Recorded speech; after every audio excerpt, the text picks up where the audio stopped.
Man is a rational animal, মানে মানুষ হচ্ছে বুদ্ধিমান জীব, যুক্তি দিয়ে মেনে নেয় মানুষ, এবং যুক্তিতে না খাটলে মানুষ সেটা মানতে চায় না। এটাই মনুষ্যত্ব।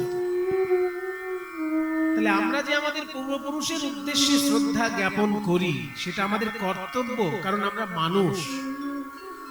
কোন কুকুর, ছাগল, ভেড়া, গরুকে দেখবেন তারা পূর্বপুরুষের উদ্দেশ্যে কোন শ্রাদ্ধা অনুষ্ঠান করে না। আবার ছোট ছোট ছেলে মেয়েদের জন্মদিন পালন করে। মানুষ হলে তার বাচ্চার জন্মদিন পালন করে, কিন্তু কুকুর কি তার বাচ্চার জন্মদিন পালন করে?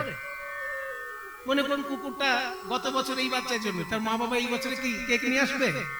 ঠিক আছে, ওরা যদি কেক নাও পায়, রাস্তার কোনো রুটি এনে ছেলের মুখে দেবে, আজকে তোর জন্মদিন, এনে খা, করবে না। আমরা যেমন তার আবির্ভাবের স্মৃতিটাকে বাঁচিয়ে রাখার জন্য জন্মদিন পালন করি, সেটা কুকুর ছাগল করে না, মানুষ করে। ঠিক তেমনি তিরোভাবের তিথিটাকে আমরা স্মরণ করার জন্য শ্রাদ্ধ অনুষ্ঠান, বাৎসরিক শ্রাদ্ধ অনুষ্ঠান করি। কারণ যে পূর্বপুরুষের জন্য আমি এই পৃথিবীর আকাশ, বাতাস, জল সবকিছু দেখতে পেলাম, তাদের প্রতি শ্রদ্ধা জ্ঞাপন আমার নিত্য কর্ম, রোজ করা নিয়ম। কিন্তু রোজ সাধারণত করা হয়ে ওঠে না। আপনারা যারা ব্রাহ্মণ ঘরে জন্ম নিয়েছেন তারা জানেন, বা নাও জানতে পারেন। এখনকার দিনে ব্রাহ্মণ যে ব্রাহ্মণের সব কাজ জানবে তার কোনো গ্যারান্টি নেই। কারণ ব্রাহ্মণের যেসব আচরণ, সেই আচরণগুলো সাধারণত আমরা সবাই করতে পারি না। এই যে ভট্টাচার্য নাম নিয়ে আমি দাঁড়িয়ে আছি, আমি কি সব কাজ করতে পারি? নিয়ম হচ্ছে ত্রিসন্ধ্যা আহ্নিক, 3 বেলা আহ্নিক করতে হবে। কিন্তু 3 বেলা আমরা পারি কই? কাজের চাপে 3 বেলা পারি না, কষ্টে সৃষ্টি একবার হয়তো আহ্নিক হয়। তাও আবার আহ্নিকের যে যে ক্রিয়া আছে শুনলে মাথা ঘুরে যাবে। 18টা কাজ করতে হয় আহ্নিকের আসলে বসে। সেই 18টা কাজের মধ্যে একটা কাজ হচ্ছে তর্পণ। আপনারা যেমন বছরে একবার তর্পণ করেন, তেমনি যিনি ব্রাহ্মণ তাকে প্রতিদিন তর্পণ করতে হয়। কারণ পূর্বপুরুষ, তার মধ্যে মুনি ঋষিও পড়ছে, সপ্ত ঋষি যারা এই বেদ বিদ্যা রক্ষা করেছিল তাদের স্মরণ করতে হয়। সপ্ত ঋষিকে প্রতিদিন জল তর্পণ, জল দিতে হয়। সেগুলো আমরা করতে পারি না। ঠিক তেমনি পিতৃপুরুষকে প্রতিদিন জল দিতে হয়, প্রতিদিন আহ্নিকের সময়। বৈষ্ণবগণ যেমন আহ্নিকের সময় তিলক আহ্নিক করেন না, ঠিক তেমনি ব্রাহ্মণকেও আহ্নিকে বসলেই তর্পণ করতে হয়। বলছে অতীত কুলকৌটিনাং সপ্তদ্বীপ নিবাসিনা তৃপ্যন্তু পিতরঃ সর্বে। বলছে সবাই তৃপ্তি লাভ করুন, ময়া দত্তেন ত্রয়েন তৃপ্যতু ভুবনত্রয়ম। তর্পণের মন্ত্রটা দেখুন, অতীত কুলকৌটিনা, আমার অতীত যত কোটি কোটি কুল গেছে, সে আমার বাবা ঠাকুরটা শুধু না, তারও আগে। এটাই তো আমাদের ভারতবর্ষের গর্ব না? সারা পৃথিবীর লোকে চায় ভারতবর্ষের ধর্মটা ধ্বংস হয়ে যায়। পৃথিবীর খ্রিস্টান ধর্ম, মুসলমান ধর্ম সবাই চায় যে হিন্দু ধর্মটা কেন রে বাবা এতক্ষণ টিকে আছিস তোরা, কেন ধ্বংস হচ্ছিস না, চায় সবাই। কিন্তু চাইলে করার কিছু নেই। কারণ সনাতন ধর্মের ভিত্তি এত শক্ত যে বাবর, সুলতান মাহমুদ এসে নাড়াতে পারেনি, তোমরা দুদিনের খোঁজকে তোমরা কি নাড়াবে? সনাতন ধর্মের ভিত্তি। পূর্বপুরুষ আমাদের কারা? সপ্ত ঋষি। দেখুন আপনাদের যারা যা গোত্র, সেই গোত্র কোন একটা ঋষির নামে আছে, বা সেই ঋষির শিষ্যের নামে আছে, বা সেই ঋষির বংশধরের নামে আছে, ঋষির সঙ্গে যুক্ত। যেমন আমার গোত্র হচ্ছে ভরদ্বাজ গোত্র। ভরদ্বাজ ঋষির বংশ পরম্পরায় আমার মধ্যে এসে ঠেকেছে। তা আমাকে যে যা খুশি বলবে আজগুবি কথা আমি মেনে নেব। কারণ আমার মধ্যে যে রক্তটা বইছে সেটা ভরদ্বাজ ঋষির রক্ত বইছে। তখন পৃথিবীতে ইসলাম ধর্ম কোথায় আর খ্রিস্টান ধর্ম কোথায় মশাই? তাদের তো কোনো জন্মই হয়নি। ইসলাম ধর্মের জন্ম মাত্র ১৫০০ বছর আগে, আর ভারতবর্ষে তাদের আগমন ১০০০ বছরের মধ্যে, তার বেশি। তাহলে হাজারখানেক বছর ধরে যদি তারা আমাকে জ্ঞান দিতে চায়, আমি না আমার শাস্ত্র না জেনেই তার জ্ঞান নিয়ে নেবো? নিশ্চয়ই নেব। যদি আমার শাস্ত্রের বাইরের কোনো কথা সেখানে থাকে আমি নেব। তার জন্য আমার মুনি ঋষিরা বলেছেন যে তুমি সকলের কাছে আঁচল পেতে থাকবে। ভালো কথা যদি মুসলমান বলে তাও শুনবে, ভালো কথা যদি খ্রিস্টান বলে তাও শুনবে, কিন্তু নিজের মুনি ঋষি কি বলেছে সেটা আগে খবর না। নিশ্চয়ই শুনবে, সবার কথা শুনবে, কিন্তু আমার মত ঘুরিয়ে দেবে, আমার মাথা ঘুরিয়ে দেবে, আমার মুনি ঋষিকে অসম্মান করবে, তার কথা তো আমি শুনবো না। কারণ ৫০০০ বছর প্রাচীন হচ্ছে বৈদিক সাহিত্য। এই যে ঋগ্বেদের মন্ত্র, সামবেদের মন্ত্র, যজুর্বেদের মন্ত্র, এসব ৫০০০ বছর প্রাচীন। আর ইসলাম ধর্ম ১৫০০ বছর প্রাচীন, খ্রিস্টান ধর্ম ২০০০ বছর প্রাচীন, আর বৌদ্ধ ধর্ম ২৫০০ বছর প্রাচীন। তাদের থেকে হাজার হাজার বছর প্রাচীন এই মন্ত্রতন্ত্র। আপনি অন্য কোন ধর্মের কাছে শুনে দেখবেন তাদের বক্তব্যগুলো। একজন মুসলমান ধর্মের বক্তা কি বলবে? যে পৃথিবীতে সমস্ত মুসলমান শান্তিতে থাক, আর অমুসলিমদের যা খুশি হোক, আমার কিছু যায় আসে না। একজন খ্রিস্টান ধর্মাবলম্বী কি বলবে? যে সারা পৃথিবীর খ্রিস্টানগুলো ভালো থাক, আর অখ্রিস্টানগুলো সব চুলোয় যায়। কিন্তু ভারতবর্ষের সনাতন ধর্মের মুনি ঋষি কি বলেছে? সর্বে ভবন্তু সুখিনঃ, সবাই যেন সুখী হয়। এখানে বলছে না যে হিন্দুরা যেন সুখী হয়, এখানেই তো পার্থক্য। অন্য ধর্মের থেকে সনাতন ধর্মাবলম্বী ঋষির এইটা বেসিক ডিফারেন্স। অন্য ধর্মের লোকেরা বলে শুধু আমাদের ধর্মের লোক সুখে থাক, আর সবার যা খুশি হোক। কিন্তু সনাতন ধর্মাবলম্বী ঋষি কি বলছে? ঋগ্বেদ খুঁজে দেখুন, এই মন্ত্র পাবেন। ঋগ্বেদের মন্ত্র বলছে সর্বে ভবন্তু সুখিনঃ, সবাই যেন সুখী হয়। এমন নয় বলছে যে হিন্দব ভবন্তু সুখিনঃ, হিন্দুরা সুখী হোক বা সনাতন ধর্মাবলম্বীরা সুখী হোক, সেটা বলছে না। পৃথিবীতে যে আছে সেই সুখী হোক। সর্বে ভবন্তু সুখিনঃ সর্বে সন্তু নিরাময়াঃ, সবাই যেন নিরাময় হয়, রোগ ব্যাধির বালাই থেকে সবাই যেন মুক্ত থাকে। সর্বে ভদ্রাণি পশ্যন্তু, সবাই যেন ভালো জিনিস দেখতে পায়। ভালো জিনিস দেখাটা ভাগ্য ভালো না থাকলে হয় না। মন্দ জিনিস দেখতে গেলে ভাগ্য লাগে না, চোখের সামনে ঘুরঘুর করছে মন্দ জিনিস, তাই না? মোবাইল খুললেই মন্দ জিনিসের ছড়াছড়ি, কিন্তু ভালো আছে সেটা খুঁজে নিতে হবে। মোবাইলের মধ্যে আপনি উল্টো পাল্টা নাচ গান শুনতে পারবেন, আবার দেখবেন একজন সাধু বক্তব্য রাখছে, সেটাও শুনতে পাবেন। কি শুনবেন কি দেখবেন সেটা আপনার রুচির উপর নির্ভর করছে। তাই মোবাইল জিনিসটা খারাপ নয়, আমার রুচিটা কোথায় সেই জায়গাটা সংস্কার করা দরকার। তাই আমাদের মুনি ঋষি বলছে সর্বে ভদ্রাণি পশ্যন্তু, সবাই যেন ভালো জিনিস দেখে, সবাই যেন ভালো জিনিসটা দেখে। মন্দ জিনিস আসবে যাবে, চোখের সামনে আসলে কি করা যাবে? চোখ বন্ধ আসুক, কিন্তু ওটা আমি মন দিয়ে দেখবো না। মন দিয়ে সেটাই দেখবো যেটা আমার পক্ষে ভালো, আমার প্রতিবেশীর পক্ষে ভালো, পৃথিবীর পক্ষে ভালো, সারা পৃথিবীর জনগণের পক্ষে ভালো, সেটা আমি দেখব। সর্বে ভবন্তু সুখিনঃ সর্বে সন্তু নিরাময়াঃ সর্বে ভদ্রাণি পশ্যন্তু। এবার বলছে মা কশ্চিৎ দুঃখ ভাগ ভবেৎ, কেউ যেন দুঃখ না পায়। কথাটা শুনুন, বলছে কেউ যেন দুঃখ না পায়। সে হিন্দু হোক, খ্রিস্টান হোক, বৌদ্ধ হোক, শিখ হোক, জৈন হোক, যে ধর্মেই জন্মাক, সে ধর্ম না মানুক, নাস্তিক হোক, ধর্মই মানে না হয়তো এমন আছে নাস্তিক, কিন্তু সেও যেন সুখী থাকে। এই হচ্ছে মুনি ঋষির শান্তি মন্ত্র পাঠ। এটা শান্তি মন্ত্র। সেই জন্য আমাদের মুনি ঋষিগণ যে বিধান দিয়েছেন, আমরা একটুখানি মানতে পারলেও আমাদের জীবন ধন্য। এত হাজার হাজার বিধান আছে যে অত্যাধুনিক যুগে সবগুলো মেনে ওঠা সম্ভব হয়ে ওঠে না, কিন্তু একটা দুটো যদি আপনি মানতে পারেন, জানবেন আপনার মনুষ্য জন্ম সার্থক। যেমন এই যে আহ্নিকে বসে পূর্বপুরুষের উদ্দেশ্যে একটু জল দেওয়া, কি আমার টাইম লাগবে বসে, একটু পূর্বপুরুষের উদ্দেশ্যে জল দিয়ে দিলেন।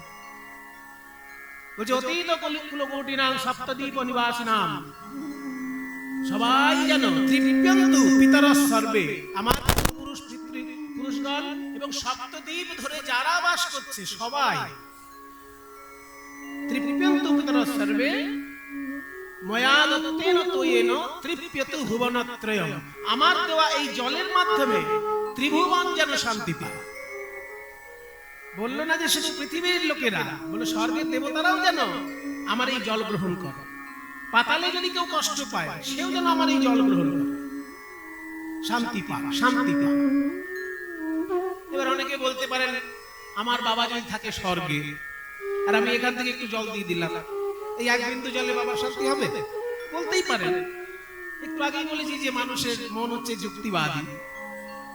তাহলে একটুখানি জলে আপনার বাবার আত্মা যদি শান্ত না হয়, তাহলে যখন কোনো জায়গায় চাকরি হচ্ছে, যখন সেই চাকরির ইনস্টিটিউটের হেড অফ দি ইনস্টিটিউট, যিনি ওই ইনস্টিটিউটের মাথা, তিনি যতক্ষণ সই না করছেন চাকরিটা পাতা হচ্ছে না। মনে করুন সবার সই হয়ে গেছে, কিন্তু ইনস্টিটিউটের যিনি হেড তিনি সইটা করেননি, তাহলে চাকরি হবে?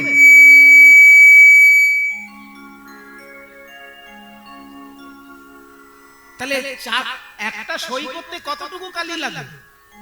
1 লিটার কালি লাগে কি না হাফ লিটার কালি লাগে? 1 বিন্দু কালি। 1 বিন্দু কালিতে দেখুন না কোন কারণে আওয়াজটা হচ্ছে। 1 বিন্দু কালিতে যদি একটা চাকরি হয়ে যেতে পারে একজনের, তাহলে 1 বিন্দু জলে একটা আত্মা শান্তি কেন পাবে না? এই যে না বুঝে আমরা তর্ক বিতর্ক করে খালি খালি নিজেকে বিক্ষিপ্ত করি, মুনি ঋষিদের আমরা নিজেদেরকে অতি বড় জ্ঞানী বলে মনে করি, সেটা ভাবার আগে বিচার করতে হবে যে তাদের সিদ্ধান্ত বোঝার মতো ক্ষমতাটা আমার হয়েছে কিনা। যদি ক্ষমতা না হয়ে থাকে তাহলে অন্তত মেনে যায়, শুনে যাই জ্ঞানী পণ্ডিতের কাছে তার বিধান বিশ্লেষণ শুনে। তাই আমরা পূর্বপুরুষের উদ্দেশ্যে শ্রদ্ধা জ্ঞাপন করি, যিনি পরলোক গমন করেছেন, স্বর্গীয় গৌরী শঙ্কর সামন্ত মহাশয়, তাঁর আত্মার শান্তি কামনায় আমরা ভুবন মঙ্গল হরি সংকীর্তনের রস আস্বাদন করব। এই হরি সংকীর্তনের সুমধুর ধ্বনি যত দূর যায় আকাশ বাতাস মঙ্গলময় হয়ে যায়। সবাই মিলে একবার বলুন, নিতাই গৌর প্রেমানন্দে হরি বল, নিতাই গৌর প্রেমানন্দে হরি বল, নিতাই গৌর প্রেমানন্দে হরি বল। একটু আগে যে একটা সংস্কৃত শ্লোক বললাম, অনর্পিত চরণ চিরাত, এই শ্লোকটি চৈতন্য মহাপ্রভুকে উদ্দেশ্য করে শ্রী রূপ গোস্বামী লিখেছে। বলছে অনর্পিত চরণ চিরাত, যা কোনোদিন অর্পণ করা হয়নি, করুণায়াবতীর্ণ কালো, সেটা দেবার জন্য করুণা করে কলিযুগে অবতীর্ণ হলেন ভগবান গৌরহরি। কেন? সমর্পয়িতুম, সমর্পণ করার জন্য। কি সমর্পণ করার জন্য? উন্নত উজ্জ্বল রসাং স্বভাগতি শ্রিয়ম, উন্নত উজ্জ্বল রস সমৃদ্ধ তার নিজস্ব ভক্তি সম্পদ। ভগবান সবকিছু দেন, কিন্তু তার প্রেম সম্পদটা কাউকে দিতে চান না। চরিতামৃতে বলছে, কৃষ্ণ যদি ফিরে কভু ভুক্তি মুক্তি দিয়া, প্রেম কভু নাহি দেন রাখেন লুকাইয়া। ভগবান লোককে ভোগ দিতে পারে, এমনকি মোক্ষও দান করতে পারে, কিন্তু প্রেম ভক্তি কাউকে দিতে চান না। সেই প্রেম ভক্তিটা দেবার জন্যই যেন গৌরাঙ্গ মহাপ্রভু কলিযুগে নেমে এসেছেন। তাই আজকে তিনি মহাদাতা শিরোমণি। বলছে, নাহি জানে স্থানাস্থান, জানে তারে কইল দান, মহাপ্রভু দাতা শিরোমণি। মহাপ্রভু আমার দাতা শিরোমণি, কিন্তু মহাপ্রভু দাতা শিরোমণি হলে কি হবে? আজকের গৌর চন্দ্রিকায় মহাপ্রভু দান চাইছেন। বলছে, গৌরাঙ্গ চাঁদের মনে কি ভাব উঠিল, নদিয়ার মাঝারে গোরা দান শিরোছিল। এখানে দান শব্দের অর্থ হচ্ছে কর। এই শব্দটা আগে আমরা বুঝে নিই, তাহলেই পুরো লীলাটা বুঝতে আমাদের সুবিধা হবে। দান মানে এখানে কিন্তু কিছু দান করা নয়, এখানে দান শব্দের অর্থ হচ্ছে কর। তাই বলছে দান দাও, মানে আমাকে কর দাও। বলি কিসের দান চাহে, ওই কিসের দান চাহে, কিসের দান চাহে, ওই কিসের দান চাহে, কিসের দান চাহে আমার গোরা, আমার গোরা দ্বিজ মনি। ও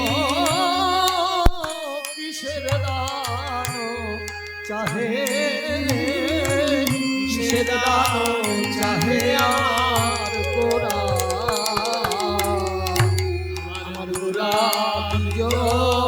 মনি। আজ মহাপ্রভু একই করছে কেন? বেত্র দিয়া আগুলিয়া, বেত্র দিয়া আগুলিয়া, বেত্র দিয়া আগুলিয়া,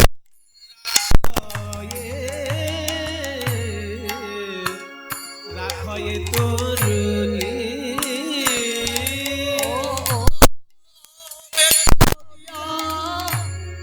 আগুলিয়া বেত্র দিয়া আগুলিয়া রাখয়ে, রাখয়ে তরুণী। দাঁড়াও দাঁড়াও, কি ব্যাপারটা একটু বুঝে নাও। বলছে কিসের দান চাহে আমার গোরা দ্বিজমণি। দান মানে যদি কর হয়, তাহলে কিসের কর চাইছে? গৌরাঙ্গ মহাপ্রভু কেন কর চাইছে? কর যদি চাই তাই অফিসার এসে চাক, ইনকাম ট্যাক্সের অফিসার এসে কর চাইছে, হতেই পারে।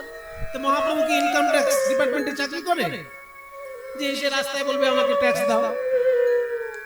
মহাপ্রভু আজকে লাঠি নিয়ে রাস্তায় নেমেছে, রাস্তা দিয়ে মানে লাঠিটা দিয়ে রাস্তা আগলে রেখেছে, আর যারা ওই রাস্তা দিয়ে আসছে তাদেরকে বলছে দাঁড়াও,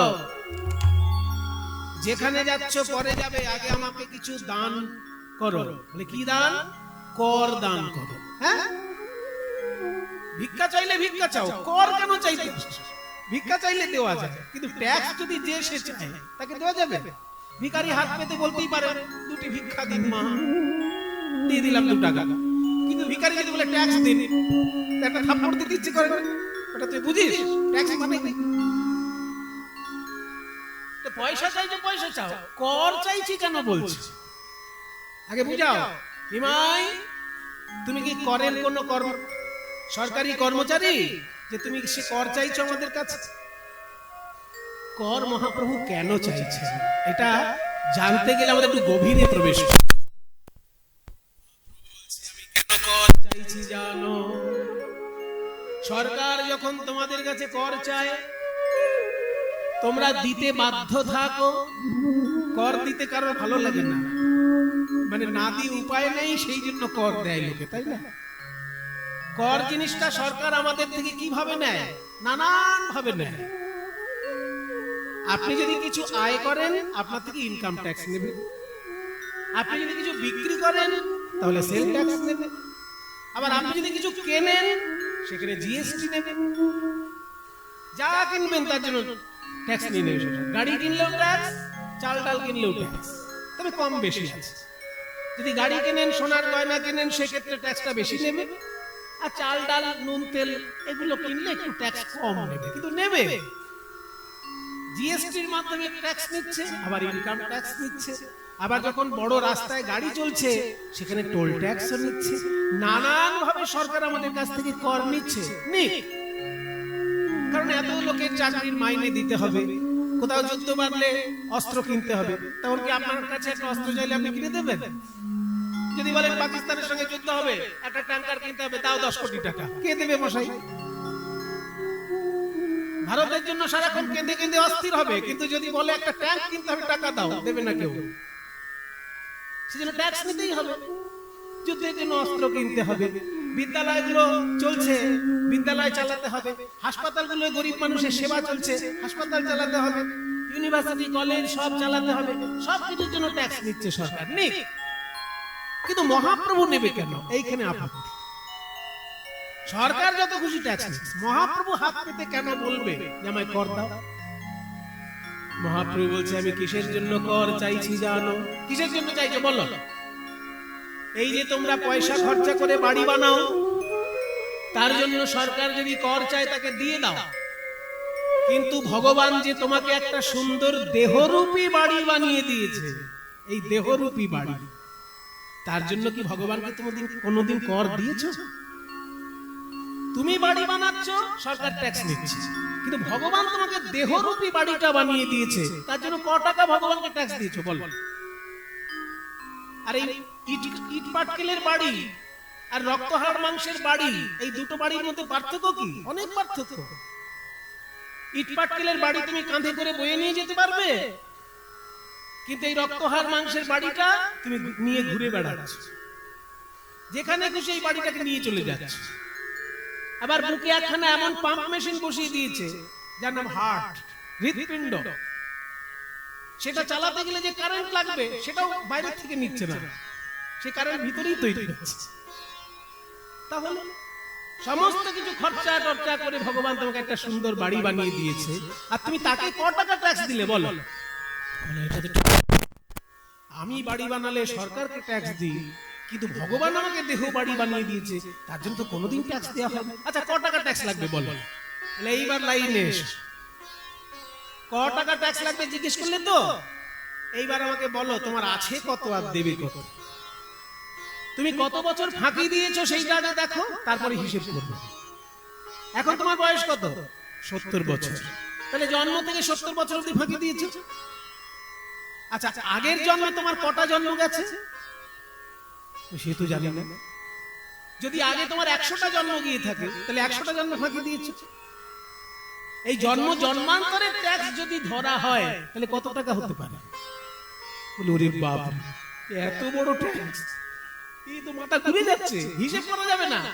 হ্যাঁ, চিত্রগুপ্তের কাছে সব হিসেব আছে।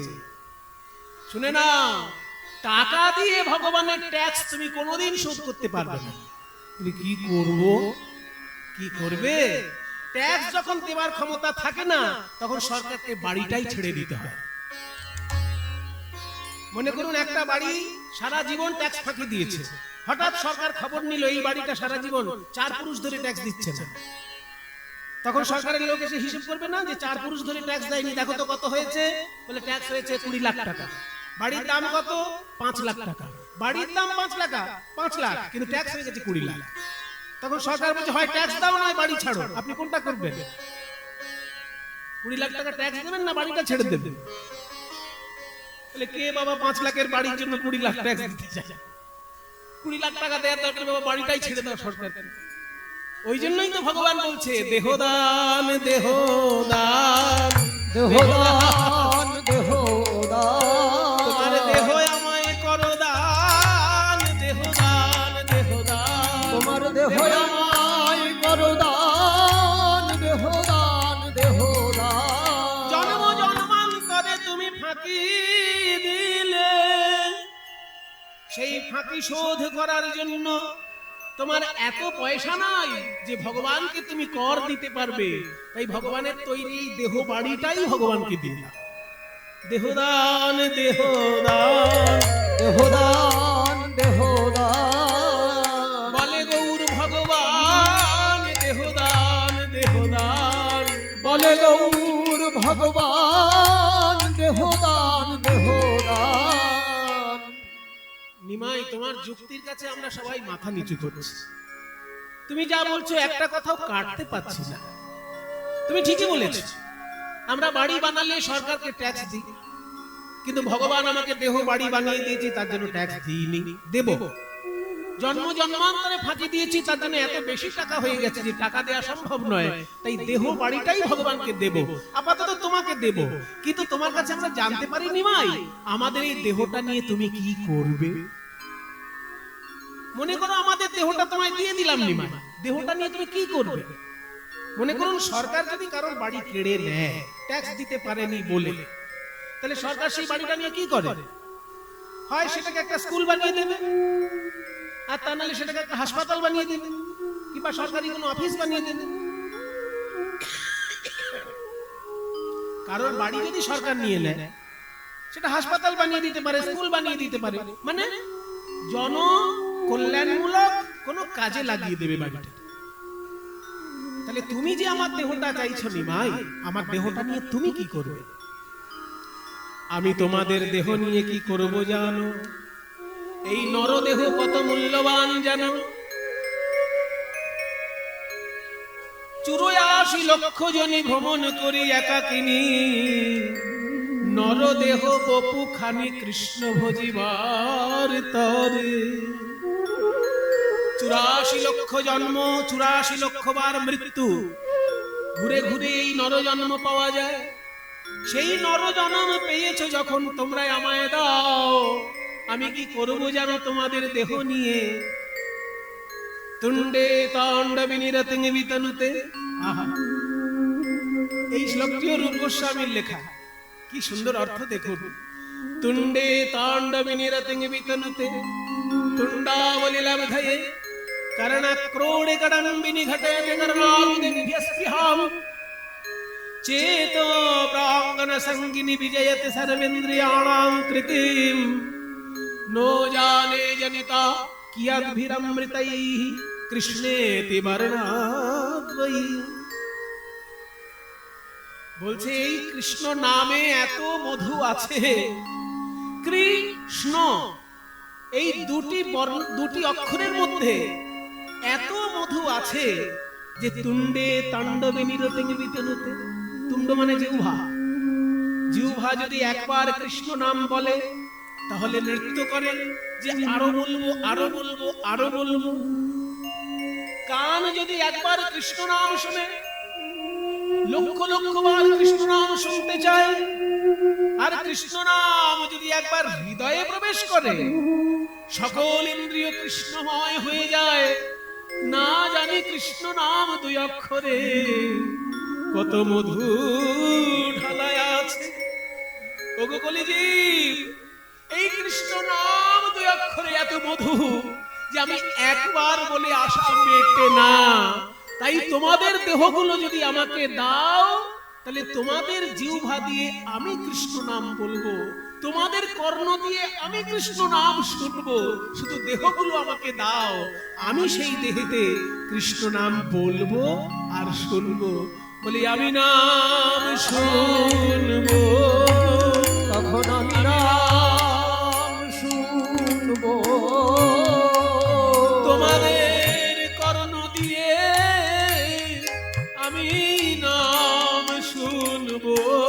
বলি তোমাদের ওই কর্ণ দিয়ে আমি নাম শুনবো।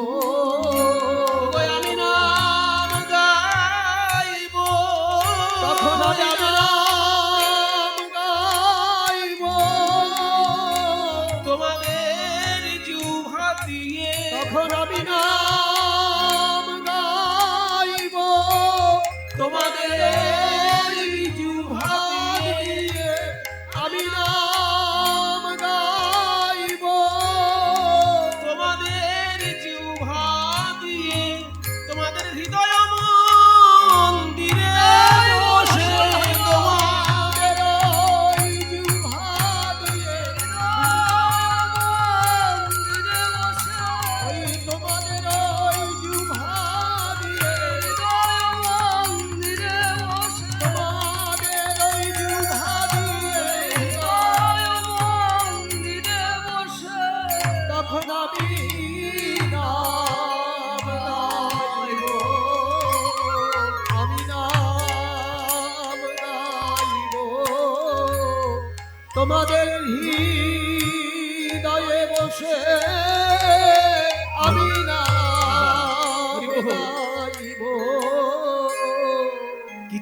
লোক আছে বাবা, প্রশংসার আশা করে না, কাজ করতেই ভালোবাসে। কে কি বললো, কে কত টাকা দিল সেসব দেখে না, কাজটা করতে পারলেই সে আনন্দ পায়। কিছু চাষি ভাই আছেন যারা সারাদিন চাষ করতে পারে, তবু তাদের ক্লান্তি নেই, চাষ করতে তারা খুব আনন্দ পায়। কিন্তু মনে করুন এমন একজন চাষি আছে, সে খুব চাষ করতে ভালোবাসে, কিন্তু তার মাত্র 5 কাঠা জমি। সে কতটা চাষ করবে? বেশি করতে পারবে না। অথচ পাশে একটা লোক, তার 2 বিঘে জমি আছে, এবার চাষ করতে সে ভালোবাসে। কিছু পাই বা না পাই সেটা আশা নয়, চাষ করতেই সে ভালোবাসে। কর্মবীর লোক যাকে বলে, কর্মবীর। এবার যার ওই 2 বিঘে জমি আছে, তাকে গিয়ে বলছে, ভাই আপনার তো জমি আছে, দয়া করে আপনার জমিটা আমাকে চাষ করতে দিন না, আমি চাষ করতে শুধু ভালোবাসি, কিচ্ছু চাই না, ফসল যা হবে আপনার বাড়িতে পৌঁছে দিয়ে আসবো, কিন্তু আমি চাষ না করলে থাকতে পারি না, আমাকে একটু চাষ করতে দেবেন। আমার মাত্র 5 কাঠা চাষ করা হয়ে গেছে, শুধু আপনার 2 বিঘেটা আমি চাষ করব, ফসল যা হবে আমি কিচ্ছু নেব না, আপনার বাড়িতে পৌঁছে দিয়ে আসবো। এবার বলুন, এরকম লোক যদি বলে কেউ, তখন মনে হয় না বাবা এই পাগল নাকি? ঠিক আছে, যখন বলছে দিয়ে দিই, আমি চাষ করতে পারি না, অথচ জমি পড়ে আছে 2 বিঘে, ঠিক আছে করুক, ওর ভালো লাগে এখন করুক। তাহলে কেউ যদি আমার জমিতে চাষ করে ফসলটা আমাকে দিয়ে দেয়, শুধু চাষের পরিশ্রমটা সে করে, কিছুই চায় না, তখন আমি তাকে জমি দেব না দেব না?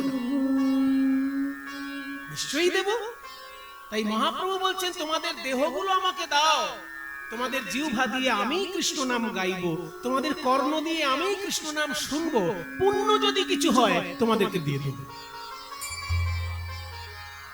কারণ আমি চাষ করতে ভালোবাসি, চাষের ফসল চাই না। কর্মণ্যেবাধিকারস্তে মা ফলেষু কদাচন। গীতায় ভগবান বলছে, কর্ম করে যাও, ফলের আশা করো না, ফল তোমার পিছনে পিছনে ছুটবে, কর্মটা যদি ঠিক ঠিক করতে পারো। তাই আমি চাষ করব, তোমাদের দেহগুলো আমাকে দাও, আমি কৃষ্ণ নাম গাইবো, আমি কৃষ্ণ নাম শুনবো তোমাদের দেহ দিয়ে, তোমাদের হৃদয় মন্দিরে বসে, কিন্তু পুণ্য যদি কিছু লাভ হয় সেটা তোমরা পাবে। তখন গৌর সুন্দরকে কলিজীব বলছে, হে গৌর হরি, আমরা হতভাগ্য কলিজীব, ভক্তিতে আমাদের মতি নাই, কৃষ্ণ নাম করতে আমাদের ভালো লাগে না, কৃষ্ণ নাম শুনতেও ভালো লাগে না। এই দেহ যদি তুমি নাও, আর তুমি যদি কৃষ্ণ নাম গাও, তুমি যদি কৃষ্ণ নাম শোনো, তাহলে এই দেহ আমরা তোমায় দান করতে রাজি আছি। কারা রাজি আছেন মহাপ্রভুকে দেহ দান করতে? যারা মায়েরা যদি রাজি থাকেন, এবার উলুধ্বনি দিন দেখি। ও বাবা, সব মায়েরা রাজি আছে।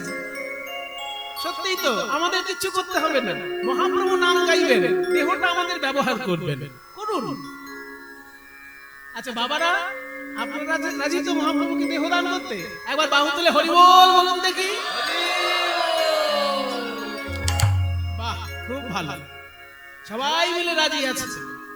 তেমনি নবদ্বীপের লোক বলছে, নিমাই তুমি যে বুদ্ধি খাটিয়ে আজকে আমাদের কাছ থেকে দান চাইলে, আমরা ভাগ্যবান যে আমাদের এই দেহটা তোমাকে দিতে পেরে আমরা ধন্য। সত্যিই তো আমাদের ভক্তি নেই, তুমি আমাদের হৃদয় মন্দিরে বসো, দেহ দান করলাম, তুমি গান গাও, তুমি গান শোনো। তাই মহাপ্রভুকে দেহ দান করার উপায়টা কি? একটা কঠিন উপায় আছে, একটা সহজ উপায় আছে। কঠিনটা সবাই পারবে না, কিন্তু সহজটা একটু চেষ্টা করলে সবাই পারবে। কঠিন উপায়টা হচ্ছে সংসার ত্যাগ করে, সারা জীবনের মতন বৈরাগ্য গ্রহণ করে মহাপ্রভুর উদ্দেশ্যে বৃন্দাবন চলে যাওয়া। এটা কঠিন পথ, এটা সবাই পারবেন না, রূপ সনাতন তারা পেরেছিলেন।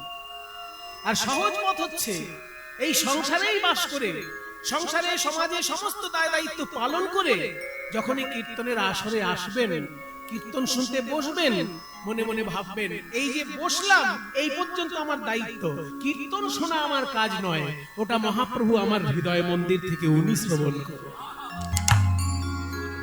এটা যদি বলতে পেরেছেন, তাহলে গৌর চরণে আপনার দেহ দান করা হয়ে গেল। একই কাজ যদি কীর্তন গায়কও করতে পারে, যে বহু ভাগ্যের ফলে, অনন্ত জন্মের সুকৃতির ফলে হয়তো কীর্তন গাইবার ভাগ্যবান হয়েছে, কিন্তু এই কীর্তন গাইবার মানুষ কি আমি নই, কীর্তন গাইবার ক্ষমতা আমার নেই। এই দেহটা এখানে দাঁড়িয়ে থাকলো গৌর হরি, এই দেহের মধ্যে হৃদয় মন্দিরে আবির্ভূত হয়ে তো তোমার কীর্তন তুমি গান করো। আমার আছে হৃদয় যন্ত্র, বাজাও এসে তুমি। আমার কাছে যন্ত্র, বাজাও এসে তুমি। আমার আছে হৃদয় যন্ত্র, বাজাও এসে তুমি। প্রভু আমার আছে যন্ত্র, বাজাও এসে তুমি। অধম সেবকে মাগে চরণ দুখানি। আর অধম সেবকে মাগে চরণ দুখানি। তোমরা এসো দুটি ভাই গৌরনিতায়, এসো দুটি ভাই গৌরনিতায়। নিজ মনি নিজ রাজ হে। এসো দুটি ভাই গৌরনিতায়, নিজ মনি নিজ রাজ হে। আমি পুজিব চরণ হৃদ মন্দিরে বসাইয়ে। পুজিব চরণ আমার হৃদ মন্দিরে বসাইয়ে। পুজিব চরণ আমি পুজিব চরণ মনে আকিঞ্চন রাখিব হৃদয় মাঝে।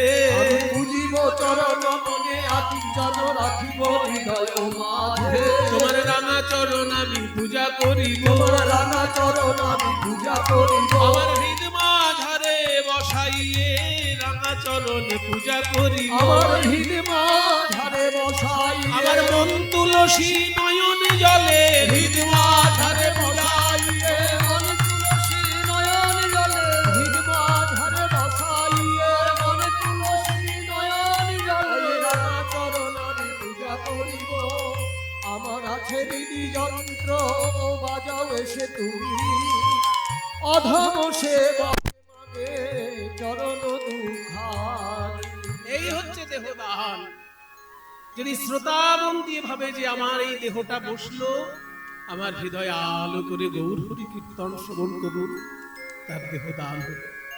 গায়ক যদি ভাবে এই আমার দেহটা এখানে রইল, মহাপ্রভু তার কীর্তন গান করুন। এইটা হচ্ছে সহজ পথ দেহদান করা। তাই নবদ্বীপের সকলে মিলে গৌর সুন্দরকে কর হিসেবে, এই দেহটার কর হিসেবে দেহটাকেই দান করে দিল। কিন্তু কিছু কিছু অন্তরঙ্গ বন্ধু তো থাকে। শ্রী গৌর সুন্দরের অন্তরঙ্গ বন্ধুরও সংখ্যা কম নয়।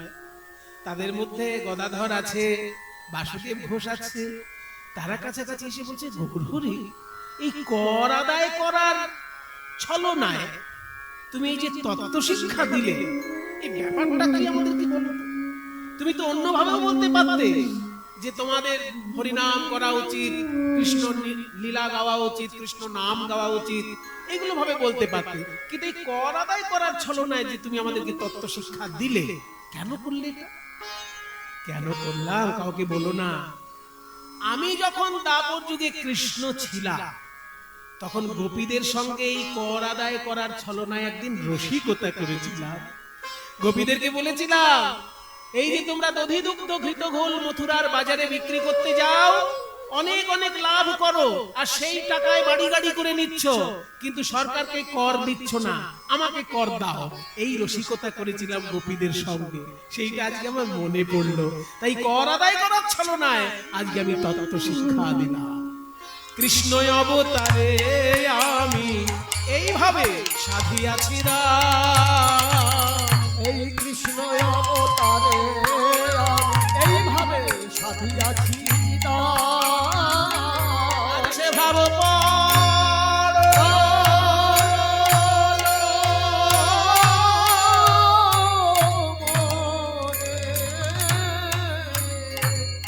বাসু ঘোষে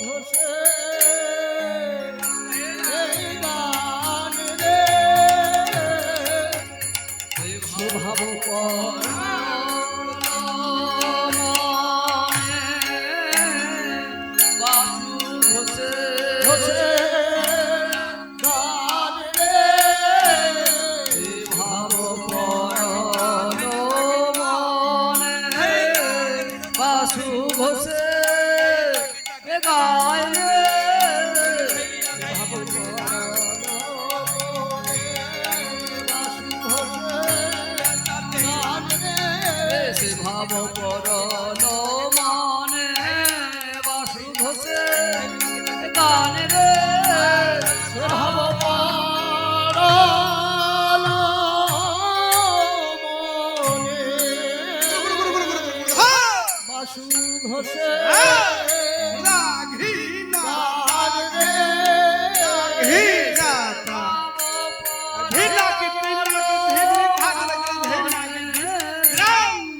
বাসু ঘোষে গান রে সে ভাব পরল মনে বাসু ঘোষে গান রে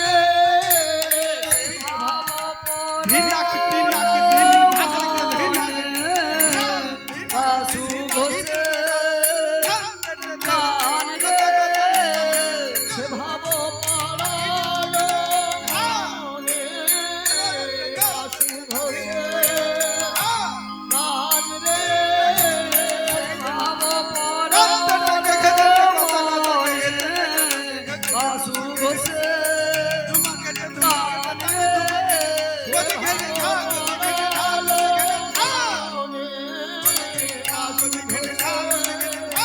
গান রে সে ভাব পরল মনে বাসু ঘোষে গান রে ভাব পরল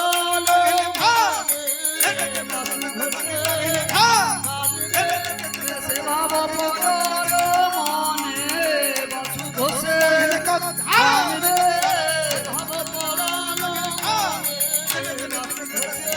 গান রে সে ভাব পরল মনে বাসু ঘোষে গান রে সে ভাব পরল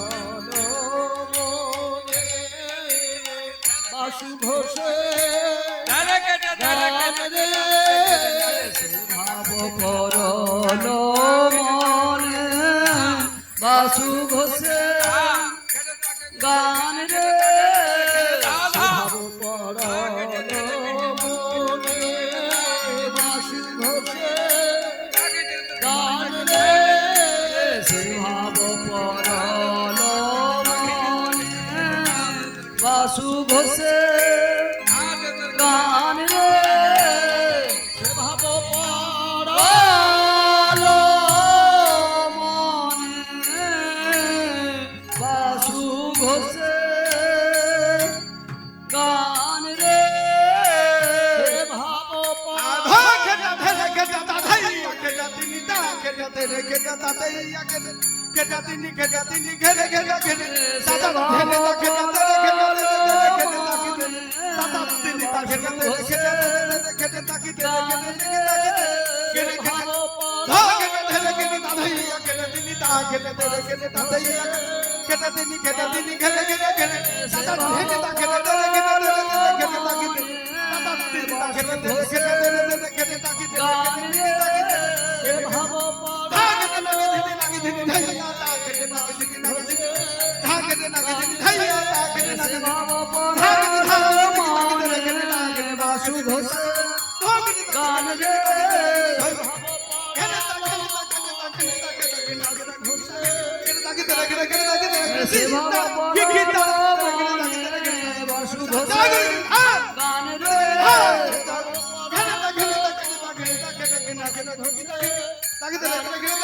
সে ভাব পরল মনে বাসু ঘোষে গান রে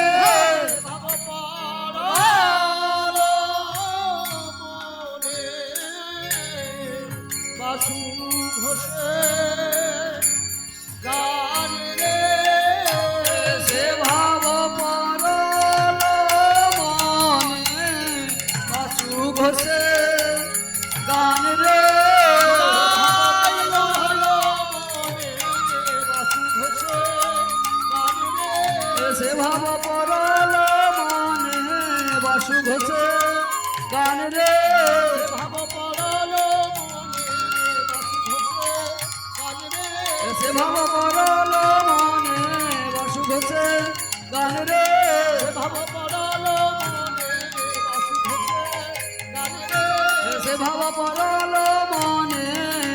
ঘোষে গান রে সে ভাব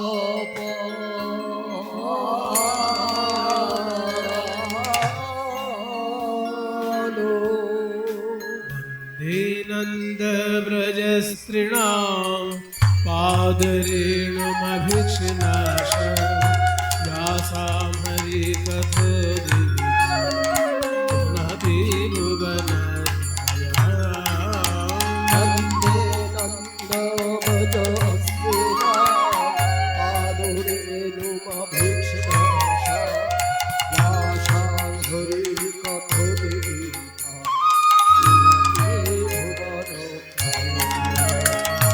वन्दे नंद ब्रज स्त्रीणां पादरेणुमभिक्षनाश व्यासां हरिकथोदिनति भुवनत्रयम् वन्दे नन्दव्रजस्त्रीणां पादरेणुमभिक्षनाश व्यासां हरिकथोदिनति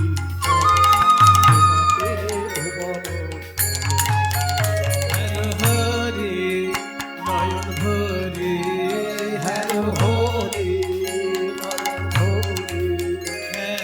हरि नयन भरि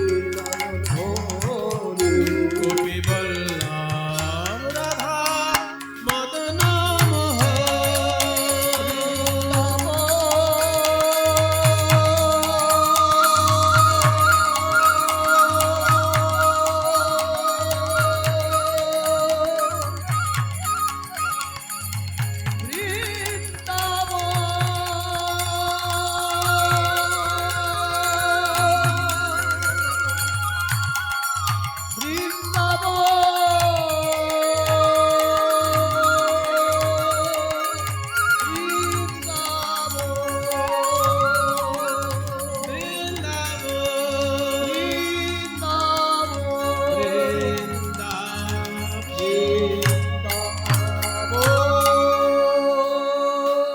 সবাই বলো বৃন্দাবন ধাম কি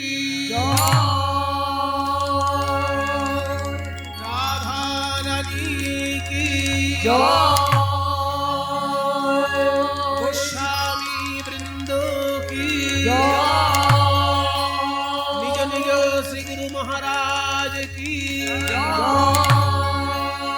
স্বর্গীয় গৌরী শঙ্কর সামন্ত মহাশয় কি